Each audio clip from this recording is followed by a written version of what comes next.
Alright, so today is our second video lesson. We're going to be working on lesson 8 of Module 3. There we go. So Module 3, Lesson 8.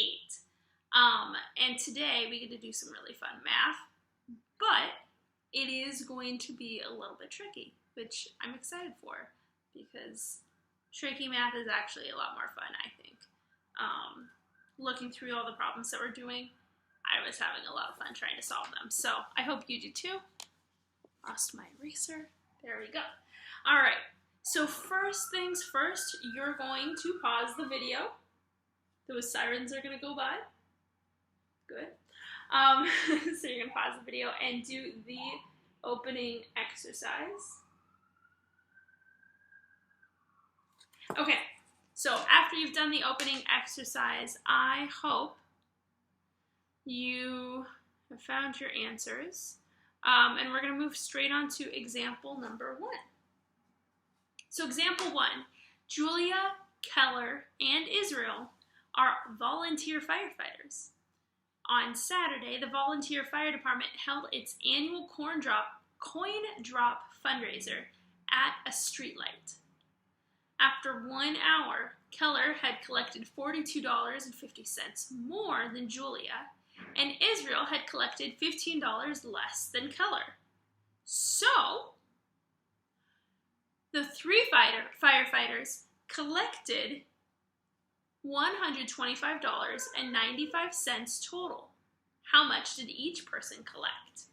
So we're going to start out using a tape diagram. This is what my tape diagram looks like. You may want to pause it so that you can copy. So that's our first tape diagram, and what we're going to do with it, we're going to first, let's figure out how much Israel made more than the regular amount. So Israel made $15 less than Keller, right? So if Keller made $42.50 more than Julia, we need to do $42.50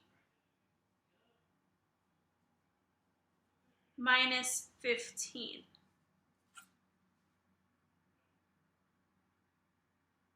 So hopefully you are doing the math and you find that that's $27.50. So that's how much more Israel made. $27.50.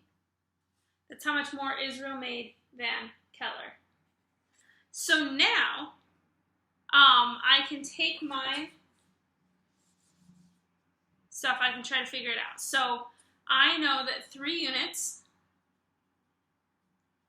plus $42.50 plus $27.50 equals $125.95. I know this. So now, the first thing we're going to do, I'm going to put this tape diagram off to the side because at this point, now we've got our equation. It should be a little bit easier to work with. So we need to figure out first how much is all of this together, this part here. So if we add $42.50 and $27.50, you should end up with $70. So once I've shortened it up, we get 3 units plus 70 equals $125.95. See how that was able to be shortened? Now here's something I can do. I can subtract 70 from each side. I'm going to write minus 70 right here so that I can tell what I did if I need to go back and check my work. So I subtract 70 from each side. Once I subtract 70 from each side, I can find out how much just 3 units is. So $125.95 minus 70 gives us $55.95. So I've subtracted 70 from both sides. The reason I can do this and still keep it equivalent is because I'm taking it from both sides. If I'm taking away 70 on this side, I'm taking away 70 on that side. As long as I do the same thing to both sides, they'll remain equal. Kind of like if I added 1 to both sides, they ended up equal. But in this case, I'm subtracting 70 on both sides. In the same way, we can do the same thing with division. So right now I have 3 units equals $55.95. I can divide both sides by 3. When I divide 3 units divided by 3, I end up with just 1 unit, which is what we want to kind of start figuring out, right? 1 unit. If I divide then this side divided by 3 so that they stay equivalent, $55.95 divided by 3. When I figure that out, I end up with $18.65. You could have done the long division, you could have used the calculator. Either way, you'll get this answer. So now, looking back on my tape diagram, one of these units, each one of these units, turns out is 1865. 1865 and 1865. I can add that into my tape diagram. I figured out what each unit was worth. Now that I've done that, I can figure out Julia collected how much? Well, Julia just has the 1 unit. So Julia collected $18.65, just 1 unit worth, right? Keller collected that 1 unit plus $42.50, right? So because Keller collected both of those, Keller has collected $61.15. And our last person, Israel, we know collected $18.65 plus $27.50 more. So Israel, when we add that up, collected $46.15. So here's our answers. Now we move on to the next question, next part of this example. What operations did we use to get our answers? Well, first, we added $42.50 with $27.50 to get 70. So we added the extra amount that Keller and Israel both had. Next, we subtracted $70 from $125.95.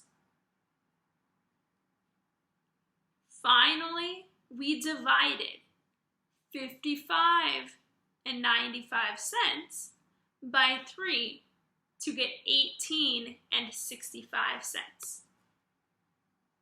I recommend, if you weren't able to write all of that down, go ahead and go back. This is the benefit of a video that isn't live. You can go back and listen to that again. So the next question, the amount of money Julia collected is J dollars. Write an expression to represent the amount of money Keller collected. So Julia collected J, Keller collected J plus $42.50. J plus $42.50. Okay.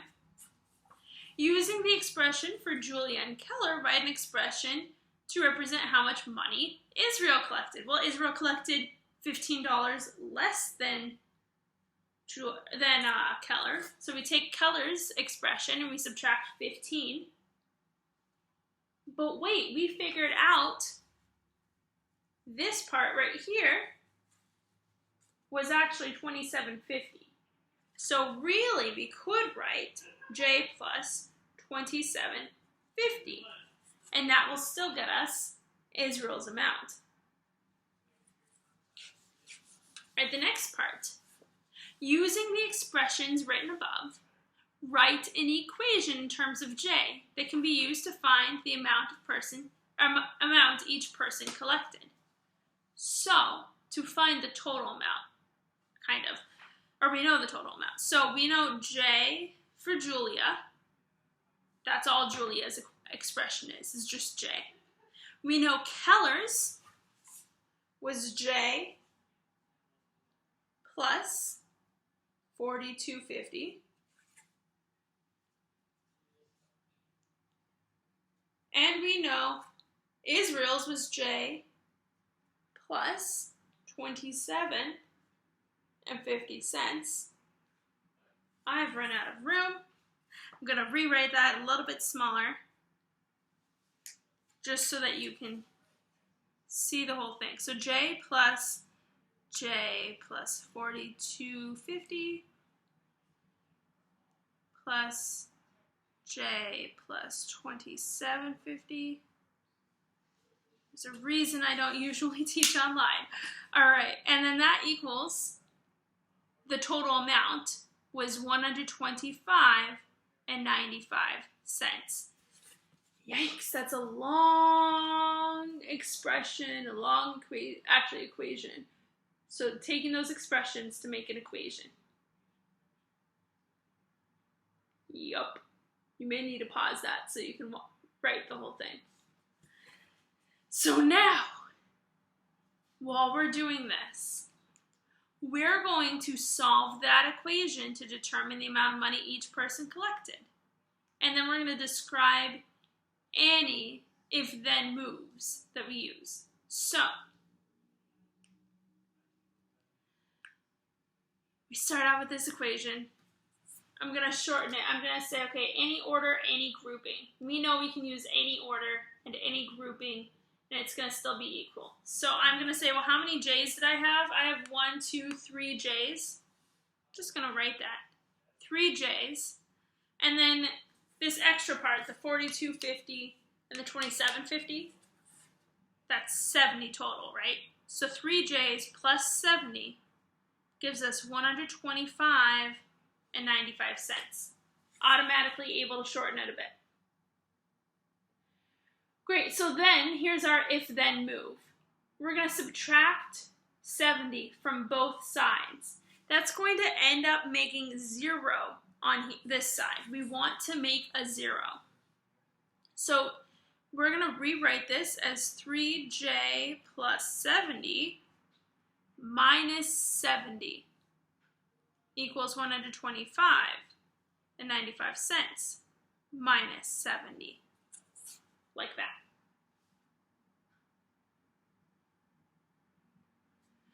Once we've got that, now we know, okay, we've got a 70 minus 70, that's a 0. Right? So here we really have 3J, plus 0 equals, and then whatever this was, 125.95 minus 70 is 55.95. Okay? I'm going to write this next part on a new board because I want to make sure we've got lots of space to write. Because this is a long one. Alright, so we end up with 3J. Oh, I guess I could shorten that here. 3J equals 55.95. Because I know that plus 0 isn't going to make a difference. That doesn't change the value just by getting rid of the plus 0, right? So 3J equals 55.95. Now, I can say, here's our if-then move. We're going to multiply both sides by 1/3 to make a 1. So I'm going to multiply 3J times 1/3. That's going to equal 1. So watch this. 3J, actually I'll write 1/3 first. 1/3 times 3j, and that's equal to 55 and 95 cents times 1/3. So I'm doing that 1/3 on both sides, multiplying by it. Because I'm doing it on both sides, it's okay. So that gives me then 1/3 times 3j equals, well, what's 55.95 times 1/3? That turns out to be 18 and 65 cents. Whew. And when I do that, I know 1/3 times 3 is equal to 1. And then we multiply that by j. And we're going to get 1865, still stays the same. We're just using that associative property and the multiplicative inverse. And now we're going to use that identity, multiplicative identity, to say, okay, well, 1 times j would equal j, because 1 times anything equals itself. So then we get just j, 1865. Whew. I know. Look at how much math we just did.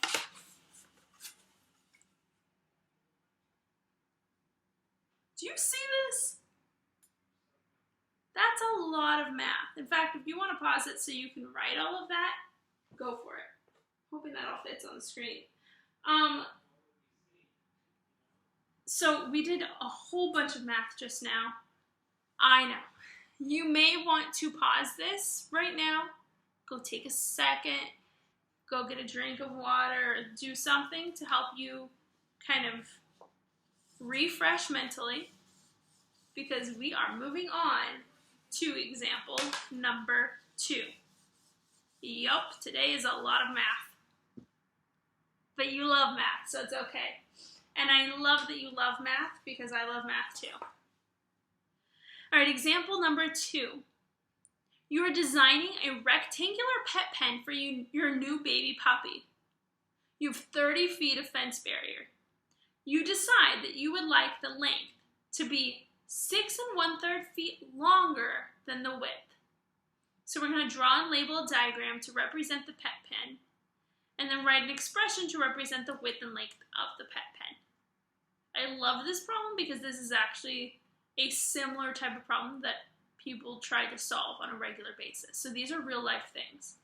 Okay, yeah, maybe making a pet pen for your baby puppy doesn't seem like something you're going to be doing anytime soon, but trying to work out how much fence you can make with the fence that you've got, or how much area you can fence off, is super important. And knowing how long each length is going to be, those are things that people actually do on a regular basis.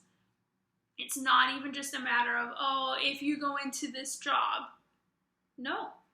If you have a house with a fence, this is something that might happen. If you try to build something of any kind, this is the kind of math you're going to have to do. And if you're not going to do it, you're going to have to be paying someone good money to do it. Or you make that good money because you can do that math for them. Seriously, that's what it is. But anyway, so here's our pet pen. We know P, as in perimeter, equals 30 feet. We also know, we know that the width is going to be X. We're just going to say the width of the pen is X feet, okay? If the width of the pen is X feet, then that means the length is X plus 6 1/3. Why? Because it's 6 1/3 longer. Okay? Now, we need to write the expression to represent the width and the length. Okay, so the width equals X feet, and the length is going to be X plus 6 1/3. feet. Just like that. Okay, that doesn't seem like too much math yet. We're doing fine, right? Okay, so now we need to find the dimensions of the pet pen. So, we're going to do this. I'm going to make this kind of the easier side of things. There's two different ways to do this. There's the arithmetic method and there's the algebraic method. I'm going to show you the arithmetic method because the algebraic method is a little bit more complicated and I don't see it being necessary for you. So we're going to start, well, actually I can show you both ways. So the arithmetic method, we know we have 30, right? And we're going to subtract 6 1/3 minus 6 1/3, and then we're going to divide by 4. That's going to tell us, okay, so that 30 perimeter minus those 2 extra parts on the outside, right? The 30 perimeter minus this part and this part, 1, 2, 3, 4. That's it. So when I do this method, I'm going to end up with 17 1/3, right? 30 minus 6 1/3, 6 1/3 gives you 17 1/3. And then divide by 4. 17 1/3 divided by 4 is 4 1/3. Because that, I know that the width is 4 1/3, and the length is, well, 4 1/3 plus 6 1/3, which would be 10 2/3. Just like that. To double check, you can add 4 1/3 plus 4 1/3 plus 10 2/3 plus 10 2/3, and you'll end up with 30. Okay, that's not too crazy. I think we'll stick with just that method. I think that was a nice break from all the crazy algebra. Let me know if you do want to do the algebraic method. I can make an extra video that just covers the algebraic method, but I think we're all right. Okay, our next problem, example number 3. Where is it? There we go. Nancy's morning routine involves getting dressed, eating breakfast, making her bed, and driving to work.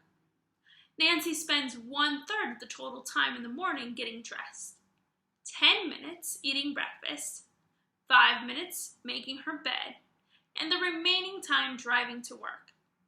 If Nancy spends 35.5 minutes getting dressed, eating breakfast, and making her bed, how long does it take her to drive to work? Yikes. So we need to write and solve the problem using an equation.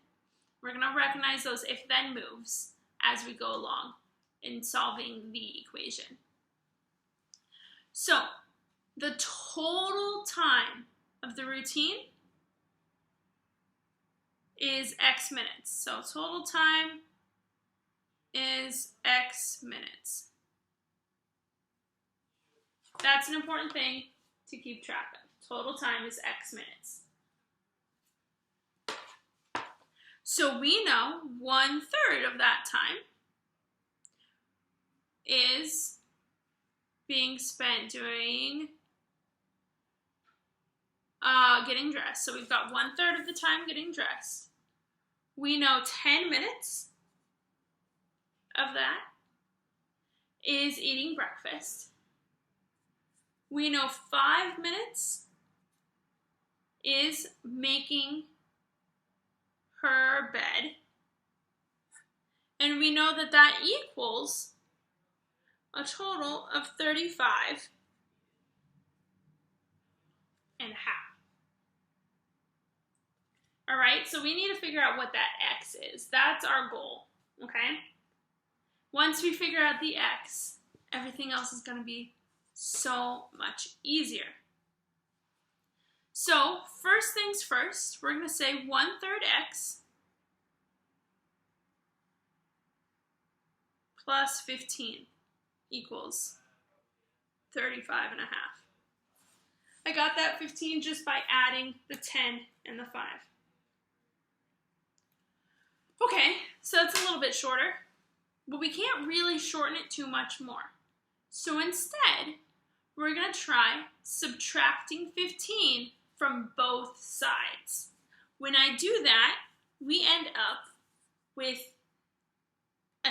something that's still equivalent, but we'll end up with a 0 on one side. So 1/3 x plus 15 and then minus 15 equals 35 and 1/2 minus 15. Because we added the minus 15 on both sides, we included that in there, it's still equivalent. So now we need to subtract that 15. Well, 15 minus 15 is going to be 0, so 1/3 x plus 0 is equal to 35 and a half minus 15, which is 20 and 1/2. Okay? So that was our first if-then move. Subtract 15 from both sides. So I'm going to rewrite that just to keep it a little bit more simple. I'm going to rewrite that here. 1/3 x equals 20 and a half. I don't need to write that plus 0 because we know plus 0 means nothing. So now I'm going to do, well, I'm just going to multiply both sides by 3. And the reason I'm doing that is I know multiply both sides by 3. If I multiply 3 times 1/3, that's going to equal 1. And then we'll be able to solve. So we want to get this down to just 1x. That's going to help us. Once we get down to 1x, we'll know the value of just x. So multiply this by 3. You get 3 times 1/3 x equals 3 times 20 and a half. There's our if-then move, multiplying by 3 on both sides. When I do that, okay, well, 3 times 1/3 x is going to be 1. 3 times 1/3 is 1, so 3 times 1/3 x is x, just 1x. And then I need to do 3 times 20 and 1/2. 3 times 20 and a half is 61 and a half. Okay? So, now I've got that. Here's our next thing. We know now she spent, let's see, 20 and a half.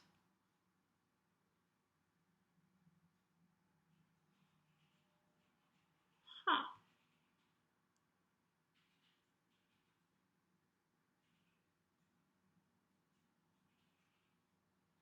Oh, I got it. Okay, so now we need to go back to our 15 from earlier.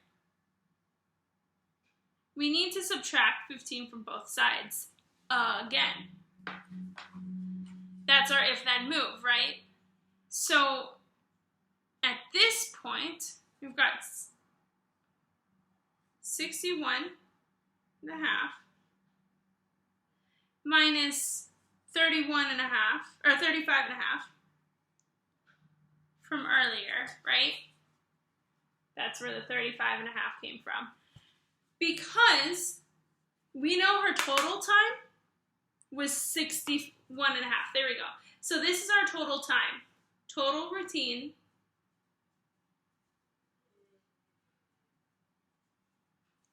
is 61 and a half minutes.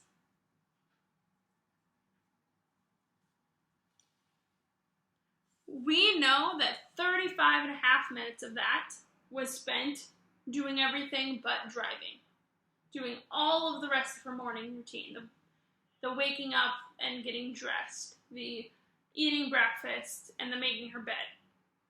So if we subtract that out, what we get back should end up being just how much time was spent driving her to work because she didn't have a 61-minute commute. 61 minutes is how long the entire morning lasts from after she wakes up to getting to work. So we subtract out that stuff we've already accounted for, and what's remaining is going to be her drive to work. So 61 and a half minus 35 and a half should get us her drive to work is 26. 26 minutes is her drive to work.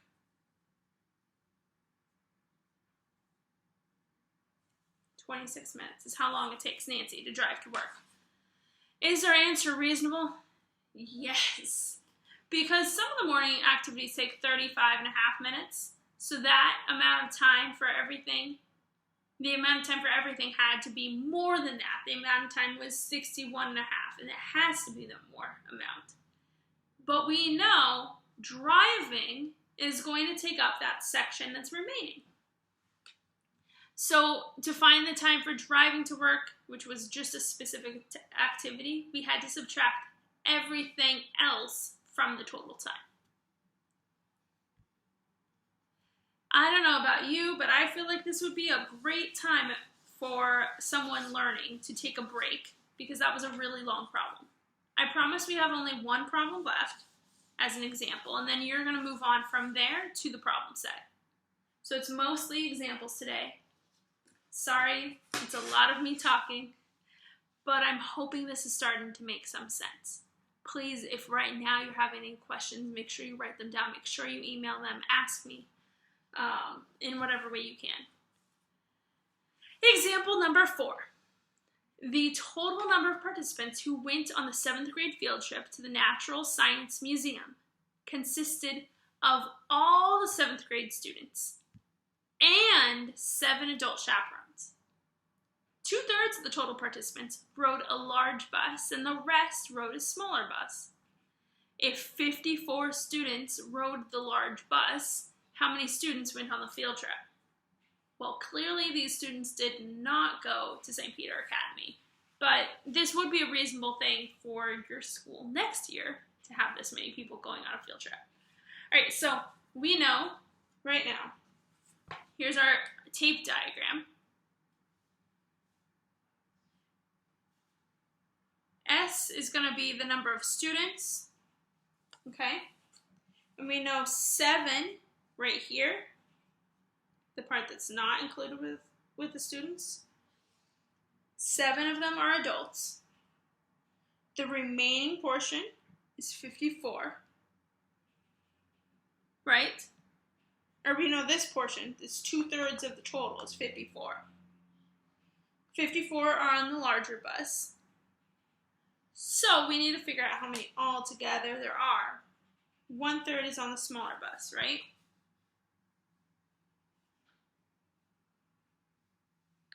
So we've broken it up into, I broke it up into thirds. Now we've added that 7 are adults and the rest are students. Our first thing we need to do is figure out that the total number on both buses is going to be 54 divided by 2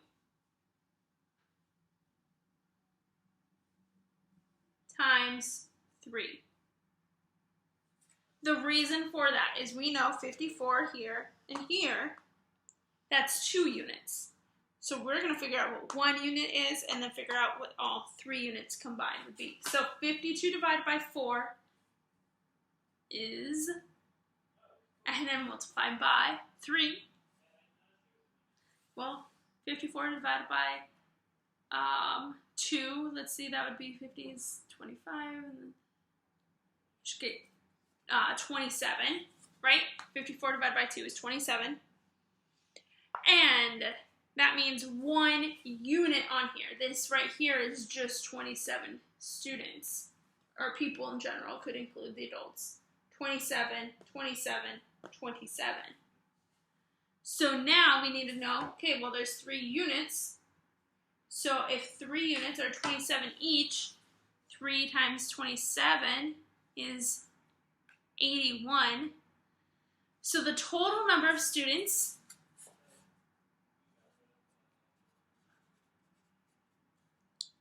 so that tells us the total number of people here. So